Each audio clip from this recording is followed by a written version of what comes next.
Em nome do Pai, e do Filho, e do Espírito Santo. Amém. Naquele tempo, Jesus voltou para casa com os discípulos.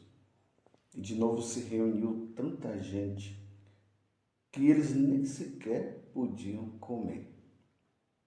Quando souberam disso, os parentes de Jesus saíram para agarrá-lo porque diziam que ele estava fora de si. Palavra da salvação, glória a vós, Senhor. Meus irmãos e minhas irmãs, hoje a igreja comemora o martírio desse grande santo, que se tornou muito popular no mundo todo, em especial aqui no Brasil, São Sebastião. Aqui em Cachoeira Paulista, nós temos 3 paróquias. Paróquia Santo Antônio, aonde a Canção Nova está situada. A Paróquia Nossa Senhora Aparecida e a Paróquia de São Sebastião. Estamos em festa aqui em Cachoeira Paulista. Mas, na verdade, quem foi São Sebastião? São Sebastião, ele nasceu na cidade de Narbona, na França, em 256 d.C. Seu nome, de origem grega, Sebastos, significa divino, venerável. Ainda pequeno, sua família mudou-se para Milão, na Itália, onde ele cresceu e estudou. Sebastião optou por seguir a carreira militar de seu pai. No exército romano, chegou a ser capitão da primeira da guarda pretoriana. Esse cargo só era ocupado por pessoas ilustres, dignas e corretas. São Sebastião era muito dedicado à carreira, tendo o reconhecimento dos amigos e até mesmo do imperador romano, Maximiano. Na época, o Império Romano era governado por Diocleciano no Oriente e por Maximiano no Ocidente. Maximiano não sabia que Sebastião era cristão. Não sabia também que Sebastião, sem deixar de cumprir seus deveres militares, não participava dos martírios nem das manifestações de idolatria dos romanos. Por isso, São Sebastião é conhecido por ter servido a 2 exércitos, o de Roma e o de Cristo. Veja essa ligação bonita, né? Ele estava ali cumprindo o seu papel de soldado romano, mas ele também era um soldado de Cristo.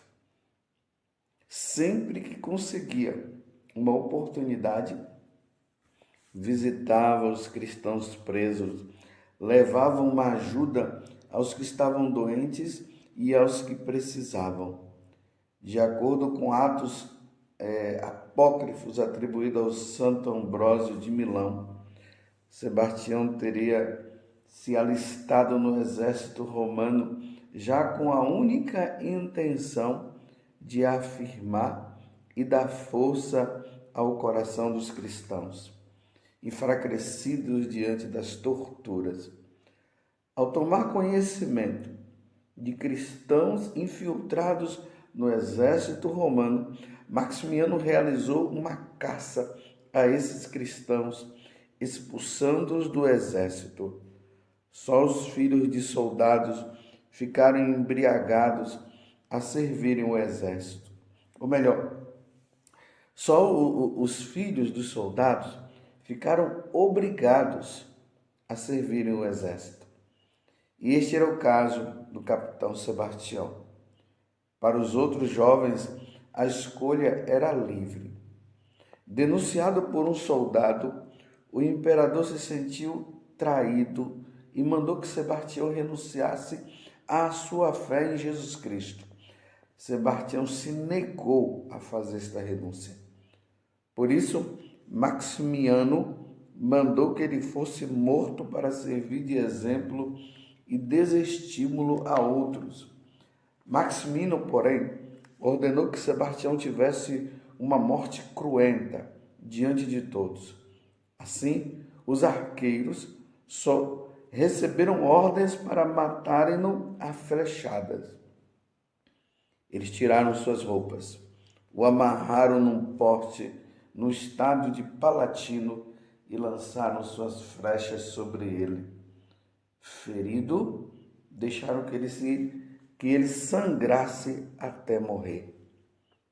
Irene, uma cristã devota, e um grupo de amigos foram ao local e, surpresos, viram que Sebastião continuava vivo. Levaram-no dali e o esconderam na casa de Irene, que cuidou de seus ferimentos. Depois de curado, Sebastião continuou evangelizando e se apresentou ao imperador Maximiano, que não atendeu ao seu pedido.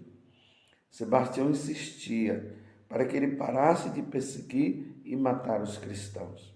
Desta vez, o imperador mandou que o açoitassem até morrer e depois fosse jogado numa fossa para que nenhum cristão o encontrasse. Porém, após sua morte, Sebastião apareceu a Lucina, uma cristã, e disse que ela encontraria o corpo dele pendurado num poço. Ele pediu para ser enterrado nas catacumbas juntos dos apóstolos. Alguns autores acreditam que Sebastião foi enterrado no jardim da casa de Lucina, na Via Ápia, onde se encontra sua basílica. Construíram então nas catacumbas um templo, a Basílica de São Sebastião. O templo existe até hoje e recebe devotos e peregrinos do mundo todo. Mais um cristão que compreendeu que Jesus Cristo é o Senhor, que Jesus Cristo está acima de qualquer coisa. E sabendo disso, professou a fé, derramando o sangue pela causa de nosso Senhor Jesus Cristo e pela causa da igreja. Peçamos a São Sebastião que ele interceda por nós e que nós sejamos fiéis nesses tempos difíceis que a igreja está passando. Mas vamos ao evangelho de hoje. Nós estamos vendo que a fama de Jesus, ela está crescendo. As autoridades religiosas já estão pensando em matá-lo. Lembremos aí daquele momento em que Jesus fez a cura daquele homem de mão seca. E aí os fariseus, junto com os herodianos, tomaram a decisão de matar nosso Senhor Jesus Cristo. Mas Jesus está sempre intenso. Ele precisa cumprir a missão dele. A missão dele é de nos salvar. Ainda que seja preciso que ele morra. E é isso que vai acontecer. Jesus veio para dar a vida. Deus de tal modo amou o mundo que deu o seu Filho único para que todo que nele crê não pereça, mas tenha a vida eterna. É preciso que Jesus nos tire das garras de Satanás. É preciso que ele vença a morte e o pecado. E vocês viram essa leitura do Evangelho de hoje, tão curta? Na verdade, 2 versículos. Estamos no capítulo 3 do Evangelho de São Marcos, o versículo 20 e 21. Agora, os parentes de Jesus. eles observam, veem como Jesus está, as coisas que Jesus anda fazendo, e eles não compreendem. Os parentes de Jesus saíram para agarrá-lo, porque diziam que estava fora de si. Porque era tanta gente se reunindo em volta dele que Jesus nem comer estava comendo. A preocupação de Jesus de salvar almas era muito grande. Ele queria me salvar, ele queria salvar você ao ponto de nem comer, e os parentes não entendiam e queriam agarrá-lo e diziam que Jesus estava fora de si. Ou seja, dizer que Jesus estava fora de si equivale a dizer que ele estava doido. Os parentes não compreendiam. Na verdade, meus irmãos, é isso que acontece na vida dos cristãos que têm parentes que não creem em Deus, que não querem saber de Jesus. Eles não compreendem o porquê de ir à missa diariamente. Para muitos, né, graças a Deus, tem pessoas que compreenderam o valor da Santa Missa e não ficaram somente ali na lei do domingo. Eles vão todos os dias. Não compreendem porque pessoas rezam o rosário, os 4 terços. Não, você só tem que rezar um terço só. Eles não entendem por que se faz jejum, se faz penitência. Para que tanto sacrifício? Se Deus é amor e tudo mais, para que tanto sacrifício? Não precisa fazer essas coisas. No entanto, quando as pessoas elas estão no mundão, fazendo um monte de besteira, ninguém fala nada. E aí acontece a perseguição aos católicos por meio dos próprios parentes, porque os parentes não entendem o que é a vida em Deus. Não acreditam no céu, então manda aproveitem. Achei interessante, uma vez, eu já contei isso para vocês, que eu atendi uma moça aqui na Canção Nova. E ela estava numa tristeza muito grande, e era na época do carnaval. Uma jovem. E a tristeza dela era essa. O pai dela não queria que ela viesse para o retiro. Esse retiro que muitas pessoas fazem no período de carnaval, em vez de irem para o carnaval, a festa da carne, ela preferiu vir aqui para a Canção Nova e participar deste retiro que nós fazemos no templo, nesse período de carnaval, até mesmo para sair dessa vida errada, né? Porque o carnaval não suscita coisa boa na vida nossa. E o pai dela perseguia, dizendo para ela: eu te dou todo o dinheiro que você quiser para você ir para o carnaval, mas ir para a Canção Nova, para participar daquelas coisas, não. Veja a perseguição. Não entendem. Prefere dar a filha para o mundão, para o demônio, do que dar a filha para Deus. Concepção totalmente errada. Era o que, na verdade, estava acontecendo com Jesus. Os parentes dele não o compreendiam. Não estavam compreendendo, não. E aí essa perseguição. Querendo agarrar Jesus, dizendo que Jesus era um louco, dizendo que Jesus era um doido. Eu quero dizer para você, toda vez que alguém te chamar de louco, porque você segue nosso Senhor Jesus Cristo, se sinta agraciado. Quando chamarem você de Papa Hóstia, se sinta feliz. Isso é uma honra. Imagine, embora eles falem de uma forma muito vulgar, mas no fundo eles estão dizendo que você é aquele que participa da missa e está comungando. Que coisa maravilhosa. Não se sinta triste por causa disso, não.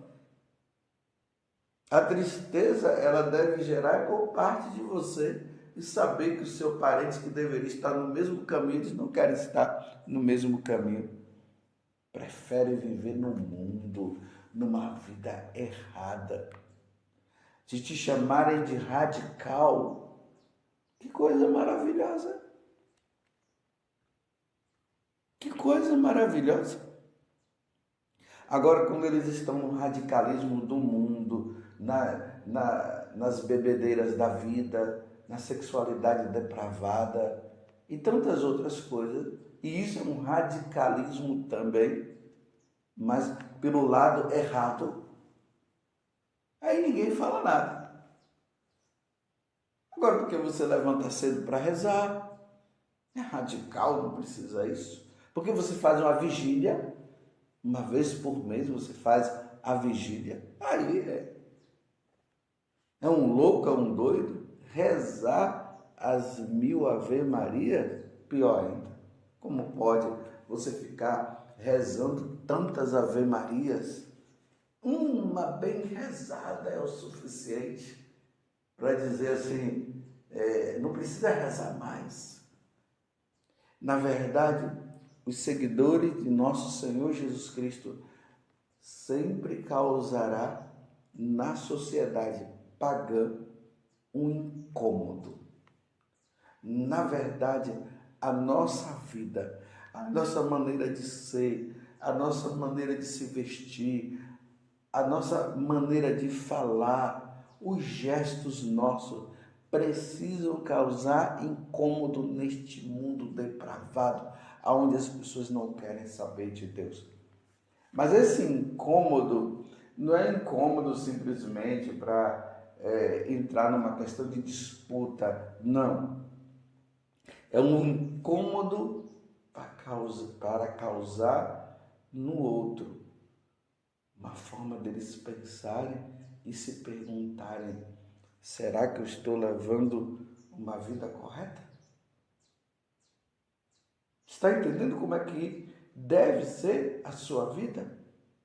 Por isso você não pode desanimar diante desse caminho que você tem, que você está, esse caminho ali seguindo nosso Senhor Jesus Cristo e sendo fiel a Ele. Quanto mais incômodo causar neste mundo pagão, será melhor. E aí pode ser também que isso, no auge desse paganismo que está, aconteceu o que aconteceu com São Sebastião. Que até você derramar o sangue, e até eu derramar o sangue. Por isso nós precisamos pedir a Deus cada vez mais a graça da perseverança, a graça do entendimento de todas as coisas, para que nós não venhamos a nos perder neste mundo. Porque o trabalho de Satanás é tão sutil que ele fica ali, ele persevera, ele fica ali insistindo, até mesmo para que nós cristãos pensemos que nós estamos errados. Tem pessoas que acabam achando assim, eu acho que eu estou sendo radical demais, e na verdade não está sendo radical. Porque nós estamos nessa luta constante, lutando para perseverar, para ser de Deus e tudo mais. Não tem aquele ditado que diz assim, que na terra de banguelos, quem tem dentadura é rei? Na verdade, é assim. Eles estão numa vida tão errada que só porque você está ali rezando, eles te chamam de radical. E o pior é quando isso acontece com os nossos parentes. Mas lembremos que Jesus tem um momento que ele fala assim: vocês pensam que eu vim trazer paz à terra? Eu vim trazer foi guerra. E ele diz: numa casa o pai ficará contra a filha, a mãe contra a filha e os filhos contra os pais, a esposa contra a esposa, o irmão contra o irmão. Mas como é que se dá isso? Se dá justamente porque aquela pessoa, ela é de nosso Senhor. Ela passou a ser de nosso Senhor. Então ela parou de fazer as besteiras. Então ela procura andar agora numa vida correta. Aí começa a perseguição. A perseguição aos rapazes que sentiram a vocação para ser sacerdote, as moças também. É interessante que Santa Teresa d'Ávila, ela dizia o seguinte, que nessas questões de vocação, as últimas pessoas que nós devemos procurar são os parentes, porque eles vão fazer de tudo para que você não entre na vida religiosa. Claro, nós temos pais, aí, irmãos que incentivam, graças a Deus. Mas ela quer mostrar que, assim, de uma forma geral, os parentes muitas vezes querem destruir, querem acabar com a obra de Deus na vida nossa. E é o que aconteceu no Evangelho de hoje. Quando souberam disso, os parentes de Jesus saíram para agarrá-lo, porque diziam que estava fora de si. Sejamos fiéis a nosso Senhor, ainda que ocorra tantas perseguições. Louvado seja nosso Senhor Jesus Cristo, para sempre seja louvado, e a sua mãe, Maria Santíssima.